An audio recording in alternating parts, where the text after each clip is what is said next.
Essa passagem de Mateus capítulo 22, ela começa, se você observar,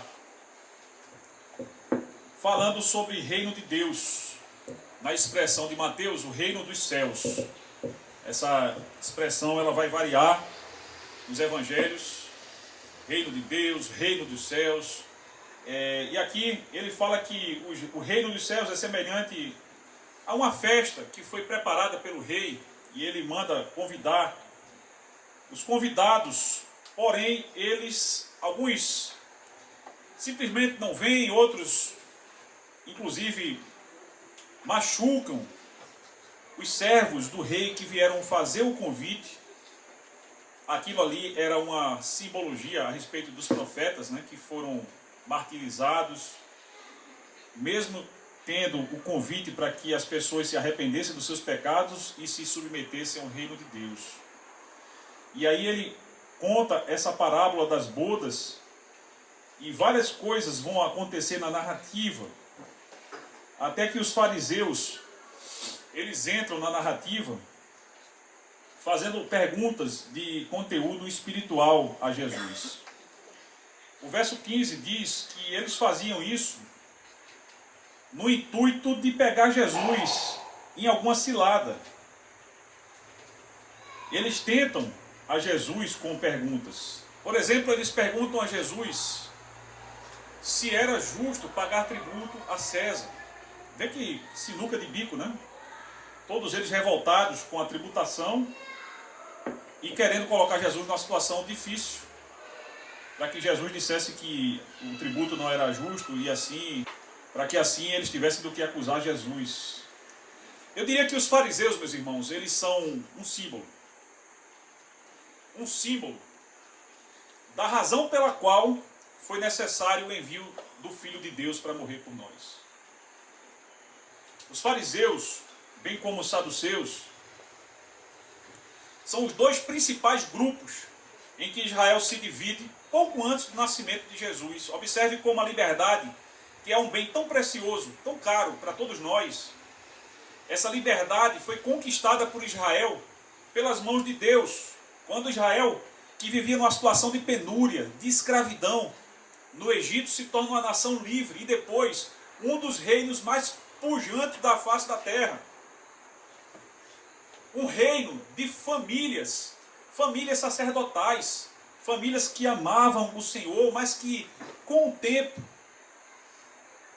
elas começam a negligenciar os preceitos mais simples da lei. Elas começam, porque negligenciam a palavra de Deus, a fazer coisas que não convêm. E quando isso acontece, Deus entrega essas famílias à sua própria sorte, às consequências dos pecados que cada um cometia, para que eles pudessem lembrar do que veio antes da escravidão, que era símbolo da escravidão do pecado, e realmente desejar voltar para aquele Deus que os libertou.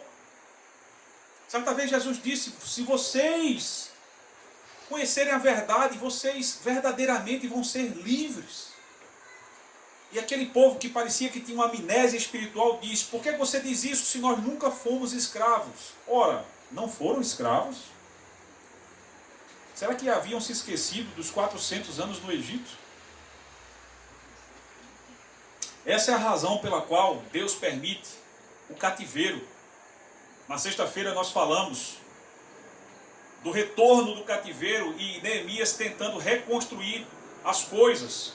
E hoje a gente tem a oportunidade de pensar como tudo isso se tornou realidade. Quando Israel se torna uma grande nação, Israel se afasta de Deus. E assim somos alguns de nós quando estamos bem. Quando a empresa vai bem, quando a família vai bem, quando a gente está com dinheiro na nossa conta, às vezes, quando tudo vai bem, a gente se afasta de Deus porque não é necessário. No nosso modo de ver, às vezes, ir para a igreja, servir no ministério, render o nosso coração ao Senhor. O homem às vezes se torna tão orgulhoso que ele não percebe que ele depende de Deus. É desse orgulho pecador, egoísta, que surgem dois grupos que vão acabar com aquela liberdade, com aquela independência que Israel havia conquistado, fariseus e saduceus. Quando esses dois grupos entram na história de Israel, meus irmãos, Israel havia se tornado livre do Império Macedônico, que governou a duras penas. O Império Macedônico surgiu por meio de um rei, Alexandre, exatamente, cara. Filho de, lembra? Filipe. Filipe era o pai de Alexandre. Filipe constrói um império, o Império Macedônico, e Alexandre é o herdeiro. Quando Alexandre morre, seu império se divide em 4. E aquele que vai governar sobre Israel, que é a parte da Síria, é um império terrível. Persegue a religião dos judeus, proíbem o culto a Deus, proíbem sacrifícios a Deus. O mais cruel daqueles reis chamava-se Antíoco Epifânio. Ele sacrificou uma porca no templo e colocou uma imagem de Zeus no centro do templo para ser adorado no lugar de Yahvé. Que situação! Aquilo gera uma revolta. Daquela revolta que você pode encontrar no primeiro livro de Macabeus, que tem na Bíblia Católica. Aquela revolta termina com a libertação de Israel. Israel era livre. Mas aí vem fariseus e saduceus e acabam o país numa guerra civil. É aí que entra Roma. Roma entra para pacificar, mas a pacificação tem um preço muito caro. Sabe que preço é esse? Inclusive tributos. Israel perdeu a sua liberdade. E agora, aquele mesmo grupo que dividiu o país, aquele mesmo grupo que se recusou a agradecer a Deus por tudo aquilo que havia acontecido, a libertação daquele tipo de opressão, e voltar para Deus, questionava o Filho de Deus sobre se era lícito pagar tributos. Que ironia! Foram eles que causaram o pagamento daqueles tributos. Porque se eles não tivessem dividido o país, Roma não tinha entrado na jogada, Israel seria livre. Israel não precisaria pagar tributos a Roma. Porque ninguém, ainda hoje, gente, pacifica uma guerra sem cobrar nada em troca. Ninguém. E Jesus, meu Deus, como Jesus era paciente, amoroso, sábio. Eles chegam com uma pergunta, logo depois: qual é o mandamento da lei? Qual é a razão dessa pergunta? Eles acreditavam, apesar de serem pecadores, que a vida deles estava alinhada de acordo com a palavra de Deus. Eles se orgulhavam disso. Eles batiam no peito, dizendo assim, ó: ainda bem que eu não sou como esse publicano aí, que é um pecador. Eu entrego meu dízimo, cumpro minhas obrigações. Jesus disse que eles entregavam o dízimo até do endro, do cominho e da hortelã. Deixa eu explicar para você o que é isso. Pega uma folha, um ramo de qualquer uma dessas ervas e faça a conta. A cada 10 folhinhas, uma delas eles separavam para entregar como oferta. Oferta pacífica no templo. Aparência de religiosidade. Na visão deles, na sua cegueira espiritual, eles estavam alinhados à palavra de Deus. E Jesus disse: vocês são como um sepulcro caiado. Por fora, bonito. Por dentro, podre. A principal razão de Jesus ter nascido é porque o ser humano não se deu conta de como precisava de Deus. Arrependimento de pecados e se voltar para Deus, para que as coisas fossem realmente consertadas. Como Neemias tentou, a partir da construção daquele muro. Aquilo não era um desejo de Neemias, aquilo era um desejo de Deus. Para que houvesse segurança, como o salmista cantou: Senhor, o Senhor nos fez habitar num lugar seguro.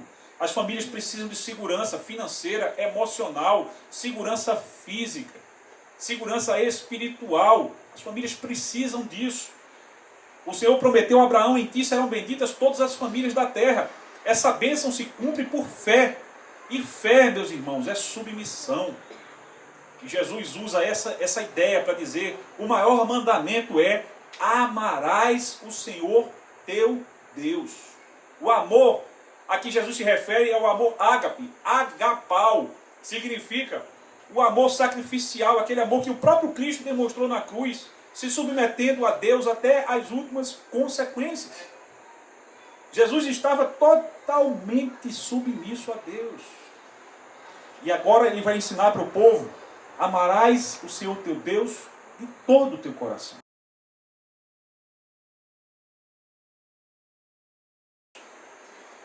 Das nossas emoções. Como pastor, eu tenho visto muitas famílias destruídas porque um homem e uma mulher, em dado momento da vida e sob certas circunstâncias, dizem assim: eu não sinto mais nada por ele. Eu não sinto mais nada por ela. Sabe o que é que Deus pergunta? E daí? Aí você pergunta: como assim? E eu pergunto para você: será que no início você sentia? Realmente era amor que vocês tinham no início? Ou vocês abriram a porta para o amor entrar? E depois abriram a porta para o amor sair? Da mesma forma como esse sentimento, que alguns chamam de amor com tanta pobreza de sentido, ele entrou, saiu e pode voltar novamente. Basta que você se submeta à palavra de Deus. Que o marido ame a mulher do modo como Paulo ensinou em Efésios 5. E a mulher também, ela se submeta ao marido, à liderança do marido, do mesmo modo como Paulo ensinou em Efésios 5. Submeter-se a Deus de todo o coração. Amar a Deus de todo o coração é confiar mais na palavra de Deus do que nas suas próprias emoções. Isso não vale apenas para o casal, isso vale para tudo. Quem tem filhos, e filhos sapecas, como eu fui, não fui o mais, mas assim, fui muito sapeca. Às vezes, os filhos fazem certas coisas que os pais se aborrecem tanto, que pode ser que eles também olhem para o filho e digam assim: Deus, eu não estou amando meu filho.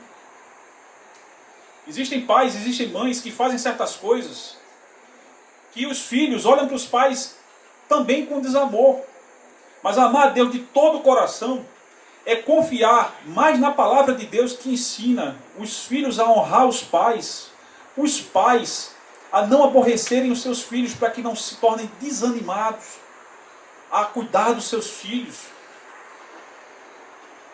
Confiar mais na palavra de Deus do que nas suas próprias emoções.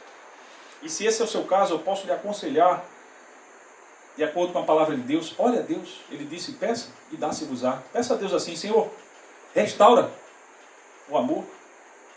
Eu te garanto, assim embaixo, se você quiser, se você pedir isso de todo o seu coração, Deus vai restaurar.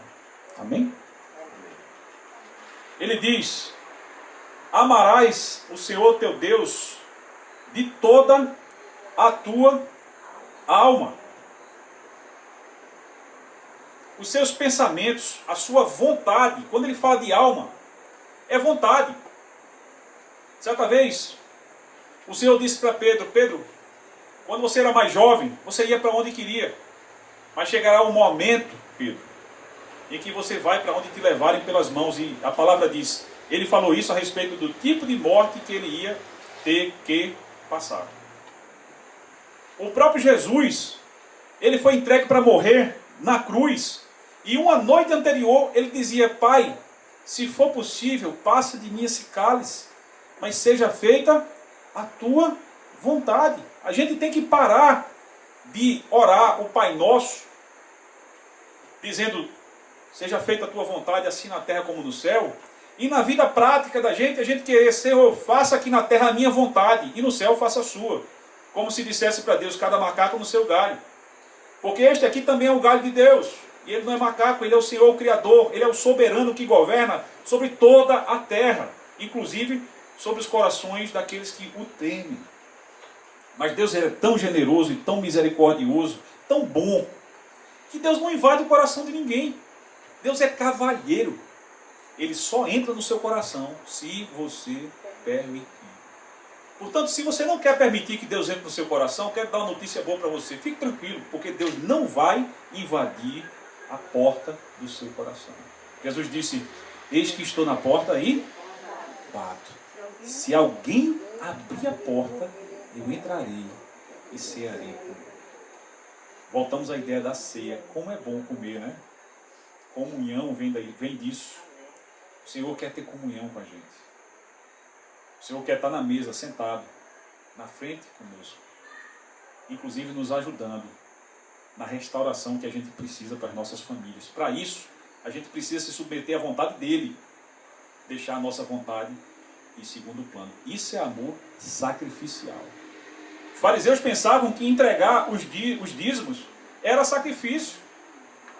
Quando Jesus disse, através do apóstolo Paulo, não vos conformeis com este mundo, mas experimentem a completa transformação das vossas mentes, para que vocês possam experimentar a boa, perfeita e agradável vontade de Deus. Meus irmãos, a vontade de Deus é completamente diferente da nossa, principalmente quando estamos em pecado.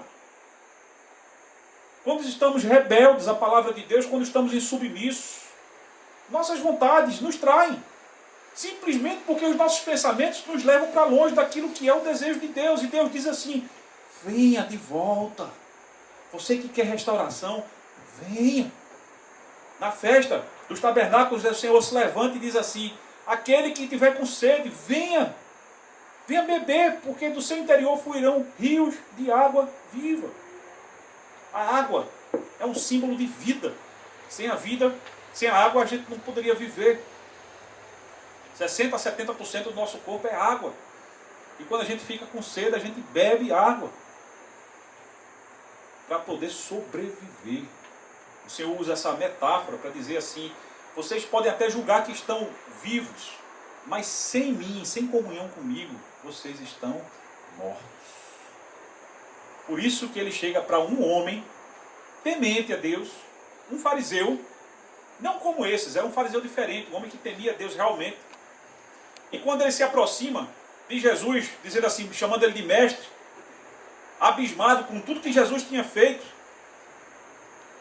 Jesus disse, se você não nascer de novo, você não vai entrar no reino de Deus.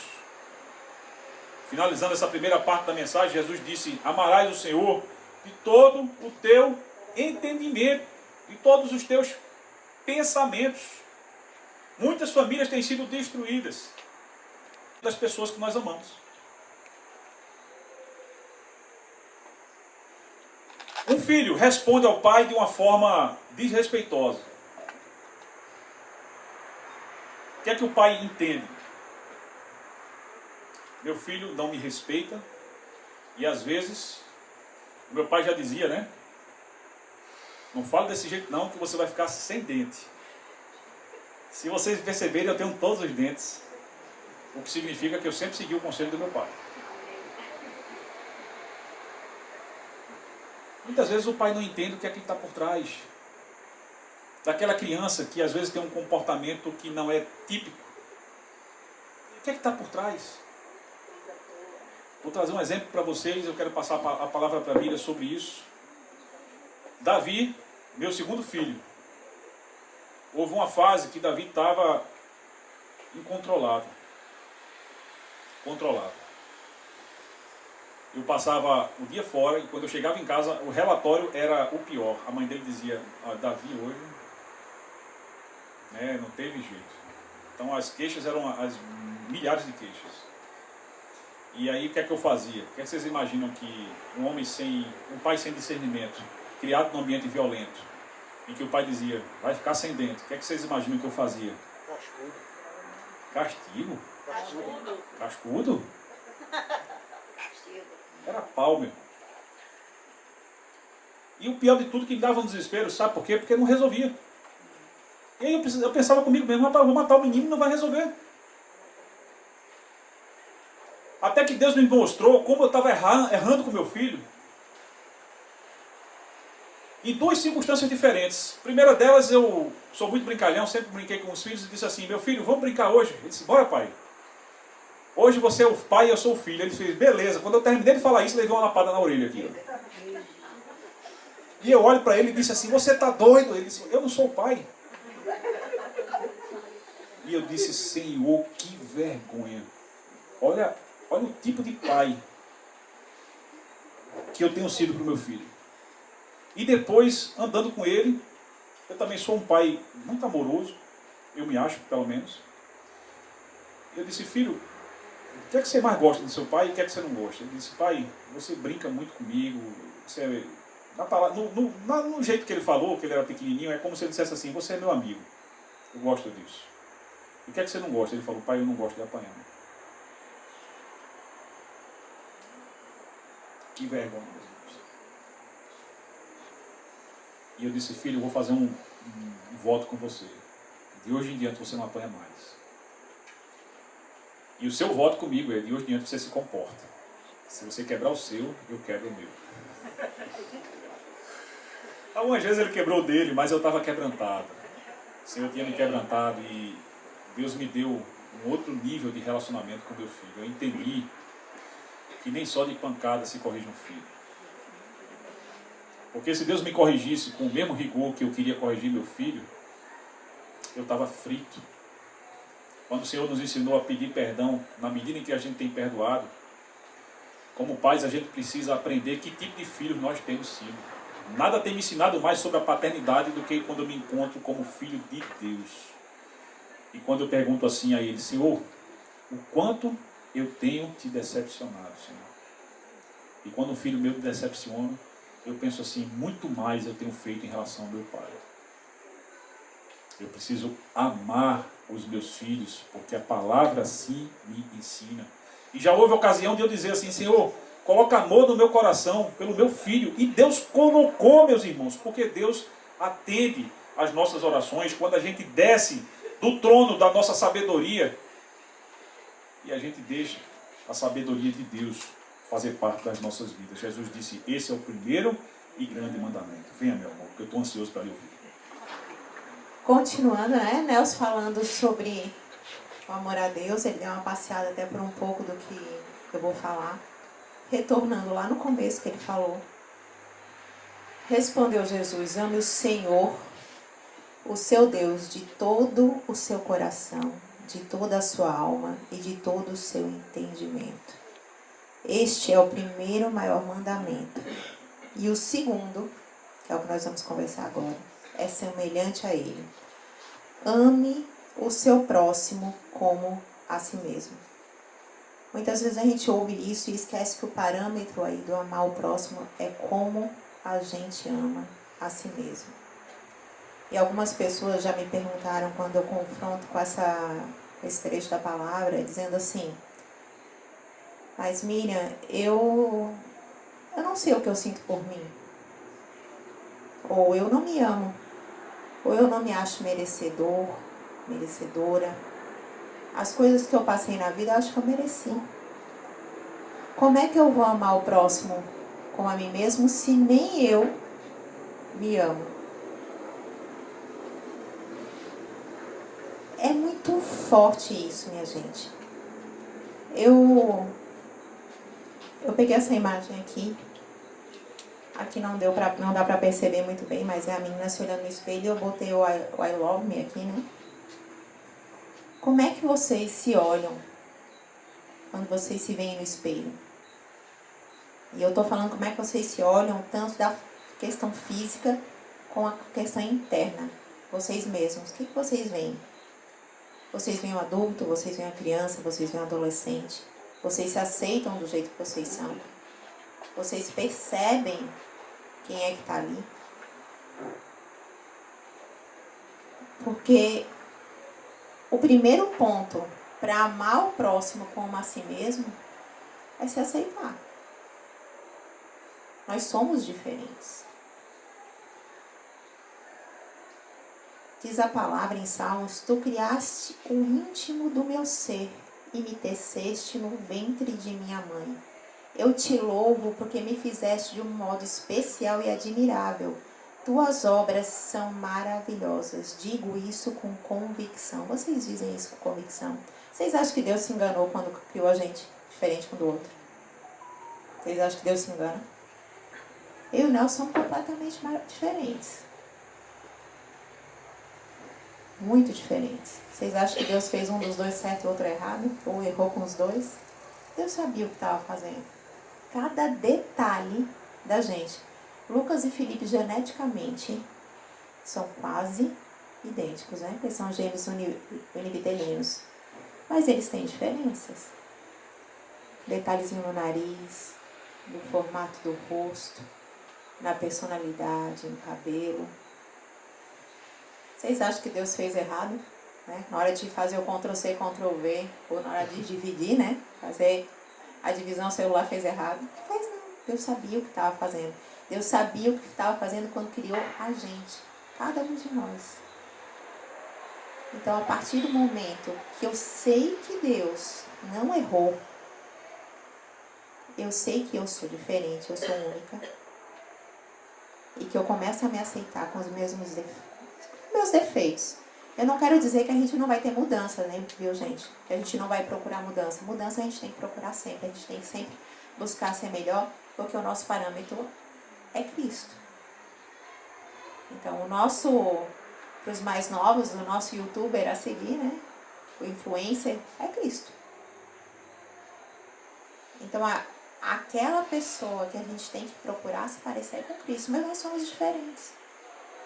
Então, uns vão ter que aprender a ser mais calmos como Cristo, outros vão ter que aprender a tomar mais atitudes como Cristo tomou, porque nós somos diferentes. E nós somos tão diferentes que se eu não entender essa minha unidade, eu jamais vou respeitar a unidade do outro. Nelson brinca muito. Eu botei aqui aceitar-se e aceitar o próximo. Nelson brinca muito que eu agradeço pelo marido maravilhoso. Eu agradeço a Deus pelo marido maravilhoso. Mas o marido maravilhosamente imperfeito, que foi o melhor que ele tinha para mim. Porque se ele fosse perfeito, ele não ia me querer. Eu não sou perfeita e nem tenho pretensão disso. Então, assim, a partir do momento que eu me aceito como sou, eu tenho que aceitar o outro com as suas imperfeições. Não quer dizer que eu não vou estar orando para o outro mudar naquilo que eu gostaria que ele mudasse, mas isso é com ele e Deus, é com a vontade dele e Deus de melhorar, não com a minha vontade. E a gente vai caminhando, procurando cada vez mais entender o outro.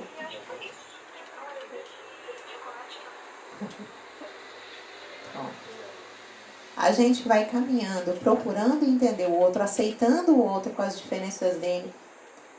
Um vai ser mais magro, outro mais gordinho. Um mais alto, outro mais baixo. Um mais rancoroso, outro perdoa fácil. Um mais alegre, um mais tímido. Um vai falar mais, outro menos. E nós somos diferentes. E é isso que torna a comunidade tão interessante. É isso que torna o corpo de Cristo tão interessante. Porque se todo mundo fosse igual, todo mundo tivesse os mesmos dons, as mesmas capacidades, as mesmas perfeições, a gente não ia sair do lugar. Uma família é como um corpo. Um vai ser o pé, outro vai ser a mão. Um vai ser o cabeça. Quem é o cabeça, minha gente? Marido. Para que duas cabeças? Ficar um monstrengo. Né? Apesar que dizem que a mulher, a gente é o pescoço, né? Pra girar a cabeça pra onde a gente quiser levar. Mas brincadeiras à parte. Então, na mesma coisa a igreja. Às vezes as pessoas falam, brincam comigo, né? Chamam de pastora. Eu disse, gente, eu não tenho chamado para pastora. Uma coisa é eu ministrar para as mulheres, eu acompanhar algumas mulheres, às vezes eu estar com as crianças. Eu vim trazer a palavra para vocês. Outra coisa é pastorear, é uma coisa muito forte. Deus deu para o homem essa função de cabeça da família, de pastor. Eu gosto muito muito, muito da minha função de auxiliadora idônea. Então, como é que eu vou auxiliar o Nelson? Como é que eu vou auxiliar meus filhos a caminharem, a serem independentes, a crescerem? Como é que eu vou auxiliar aquele meu colega do trabalho chato? Aquele que pila no carro, que você não aguenta mais. Se eu não enxergar, que eu me aceitar, que eu tenho meus defeitos, ele também tem. Alguém olha para aquela pessoa que a gente não suporta e ama. Alguém olha para aquele indivíduo diferente e ama e aceita daquele jeito. Quem sou eu para não aceitar? Quem sou eu para achar que está errado? Quem sou eu para achar que Deus criou aquela pessoa de forma errada? Quem sou eu para achar que Deus se importa mais comigo do que com aquele chato, do que com a pedra no sapato? Deus se importa eu mesmo. Ele criou a mim, criou vocês. Então, por tudo que vocês possam ter passado em toda a vida de vocês, trouxeram vocês até quem vocês são hoje. E se Deus trouxe vocês para serem quem vocês são hoje, pelas dificuldades, pelos momentos bons, pelos momentos difíceis, Deus estava ali. Ele pode ter permitido a gente ter passado por coisas ruins? Pode. Mas Ele estava conosco. Se a gente buscar Ele verdadeiramente, Ele vai estar conosco.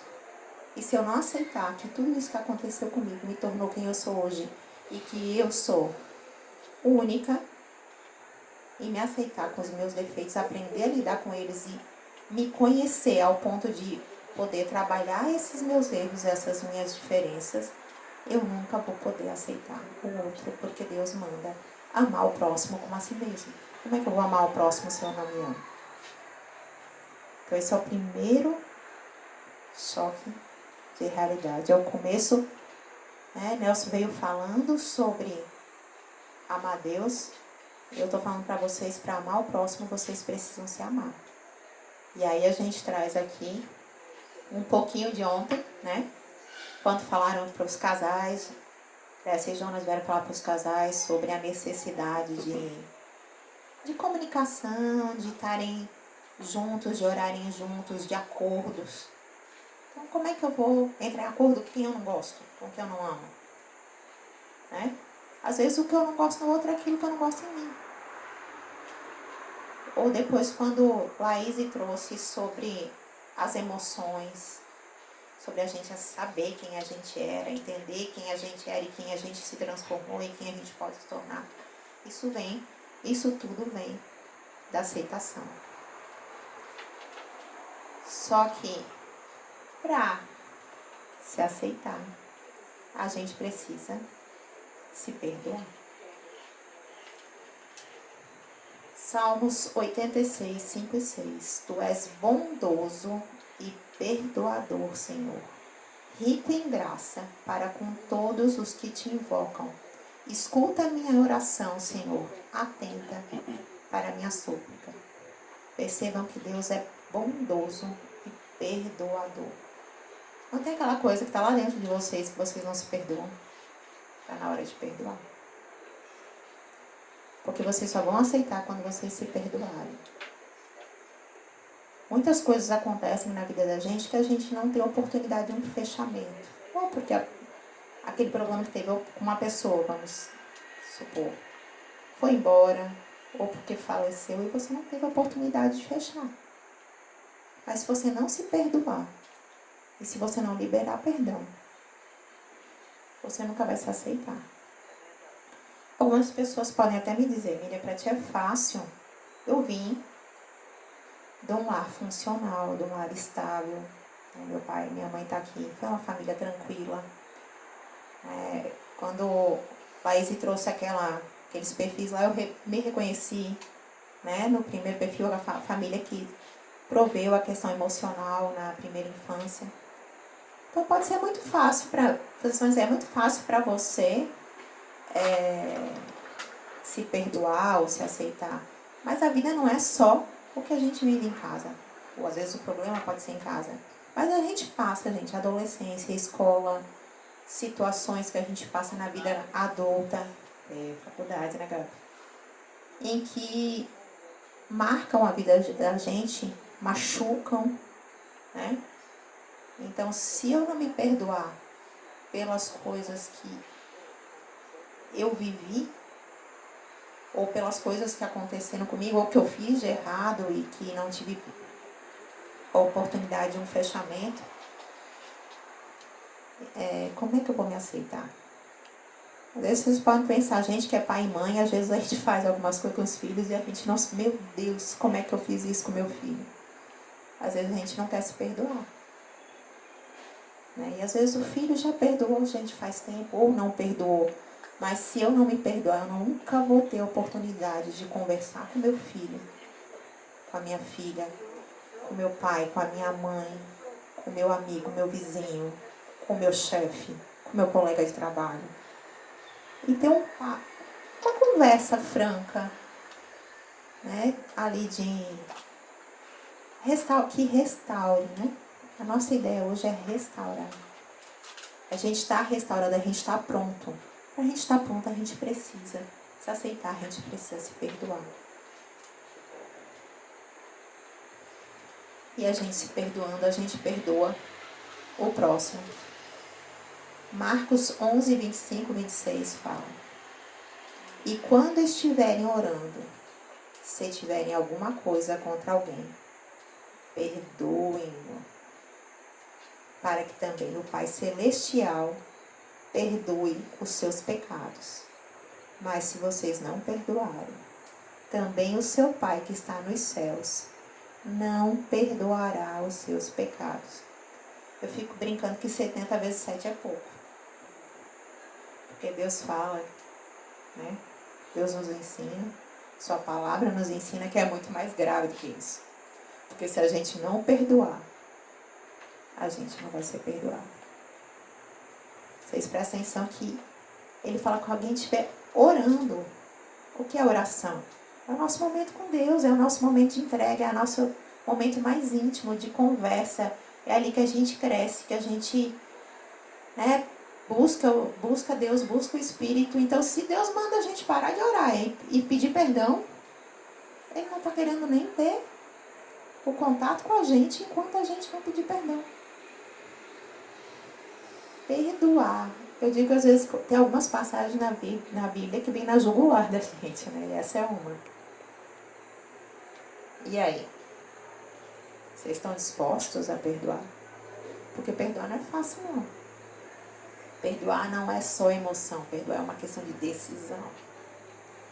E digo isso eu, que sempre fui uma pessoa difícil de perdoar. Não tem aquele ditado que fala assim que vingança é um prato para se comer pelas bordas? Eu dizia que ainda era frio. Tinha aqui toda essa calma, essa tranquilidade. E embora aquele bichinho saía. E eu acho que uma das maiores transformações na minha vida, quando eu aceitei a Cristo, foi brigar com a questão do perdão. Foi realmente o meu calcanhar de Aquiles que eu tive que tratar. Aprendi a perdoar. Ainda estou aprendendo a pedir desculpa, gente. Eu sofro com isso. Né? Mas o que eu queria trazer para vocês, e até para vocês não ficarem com sono e muito tempo de palavra, né? São esses dois pontos. Porque são dois pontos que me são caros. Outro assunto que me é caro é a comunicação, mas esses são dois assuntos que me são caros. É a questão da aceitação e do perdão. Aceitem-se. Perdoem-se. Aceite o outro. Perdoe o outro. Estando o outro perto ou longe, vivo ou morto, tendo feito o que for contra vocês. Porque só assim, com perdão, Deus vai estar junto com vocês e vai perdoar vocês pelos seus tropeços, pelos seus erros que a gente faz e aqueles que a gente ainda vai fazer. Não que é para se conformar com isso, mas a gente sabe que a gente tropeça muito pela vida. E eu espero que eu ainda tenha muitos anos pela frente aí para estar aprendendo. Esse segundo mandamento, Jesus cita, ele extrai de 19, Levítico 19, 18, quando diz assim: não te vingarás, não guardarás rancor contra os filhos do teu povo. Amarás o teu próximo como a ti mesmo. Eu sou Yahvé. Primeiro ele tirou de Deuteronômio, capítulo 6, lá no verso 5. E Jesus conclui dizendo: destes 2 mandamentos dependem toda a lei e os profetas. Em outras palavras, o que é que Jesus está dizendo? Tudo que aconteceu na narrativa bíblica, a culminância de toda a narrativa bíblica, dependeria de as pessoas entenderem o amor a Deus sobre todas as coisas e amor ao próximo como a si mesmo. Eu não sei em que você tem tropeçado. Eu não sei em que a sua família precisa de restauração. Eu dizia para vocês que Deus havia me ensinado a partir de 2 coisas em que eu estava errando com Davi.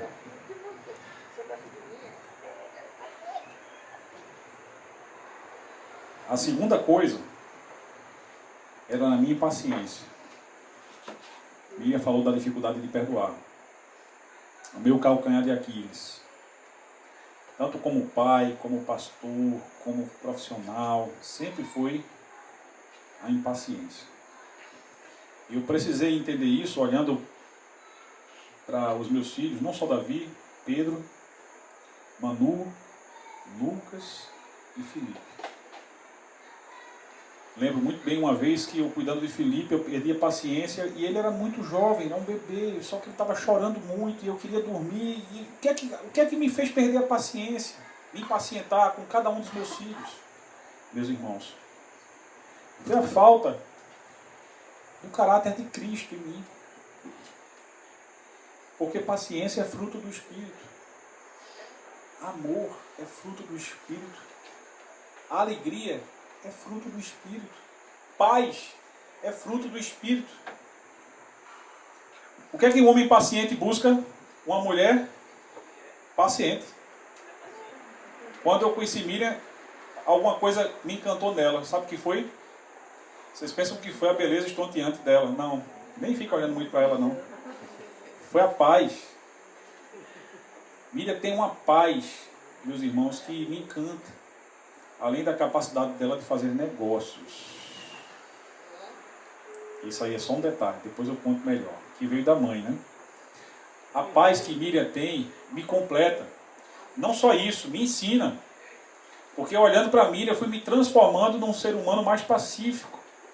Agora eu quero perguntar para vocês no fechamento, o que é que vai acontecer com você, comigo, se a gente começar a olhar para Cristo, autor e consumador da nossa fé, e a gente buscar se parecer mais com Ele naquilo que a gente não se parece. O que é que você imagina que vai acontecer com a família naquela área que precisa de restauração? Quando ao invés de você apontar o defeito do outro, você aceitar o outro e entender que ele é a sua família.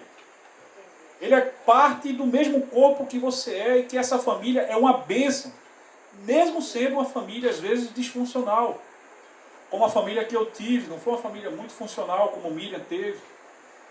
E dessa união que a gente tem de diferenças, sai algo muito melhor quando a gente deixa Deus fazer em nós a obra que Ele quer fazer. Assim, sendo restaurados pela palavra de Deus que nos mostra aquilo que a gente precisa frutificar no Espírito que a gente não tem conseguido, a gente vai participar da restauração que Deus deseja também para as nossas famílias. Tudo começa em nós, meus irmãos, e se espalha como um canal de bênção para as pessoas que estão próximas.